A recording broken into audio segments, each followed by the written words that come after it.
Hi and welcome back to my second video blog. Today I'm going to be talking a little bit about camera angles, and I'm going to start off with the establishing shot. So the establishing shot is used to set up the context of a scene. When thinking about some popular programs, the likes of Blue Bloods, which is a New York Police Department program, what they do is they tend to use New York City skyline as their establishing shot. This is quite common in a lot of films. However, there are some films and some programs that don't use this because they want to move the pace quite quickly, so they'll just go straight into the action. For this specific scene that's being viewed just now, I've used a wide shot, so we could use this as an establishing shot, or we could just use it as a general wide shot for an action sequence.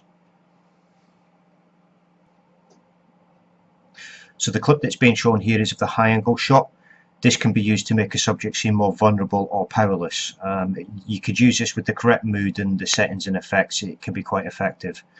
If the person's at a high elevation, it can also sort of demonstrate that they're talking down to somebody, so you could have people on two different levels. So you'd have maybe one character really high, one really low, and it sort of gives that feeling of the first person point of view as well. So it's quite an effective and dramatic shot. So the next shot we have is the low angle shot, which is positioned low on the vertical axis. This is done to give a psychological feel to it. The effect that it gives, it makes the subject look more strong and powerful. This has been used throughout many films. One example being Star Wars. Darth Vader is often shown from a low angle. This is to put him in a position of power and make him look really strong and big and powerful. So mid shots are used where there's a small group of people acting, or you want to give the viewer a partial view of the background. These can also be used to show the subject's facial expressions in the context of their body language. These shots are used a lot within the news, so you kind of get a general idea that they're in a studio and they're delivering the news. However, you are looking at the body language and the facial expressions as well.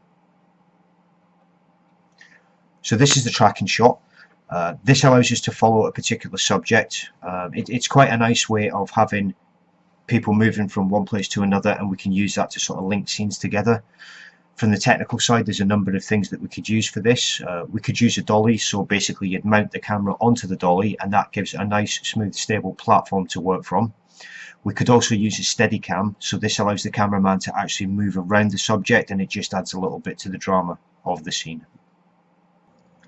So now we move on to the close-up, and as the name implies, this is a close-up of a specific subject or person. This is basically used to show sort of detail. It would be used sort of where there's a dialogue going on, so you might have a scene where you've got two actors and it switches from one actor to the other, but you'd have them in close-up because obviously they're having a conversation and it gives the facial expressions as well as the dialogue that's being delivered. So finally we come to the back shot. This shot, as it implies again, can be taken from behind a specific subject or character. This allows us to sort of finish a scene or a sequence up.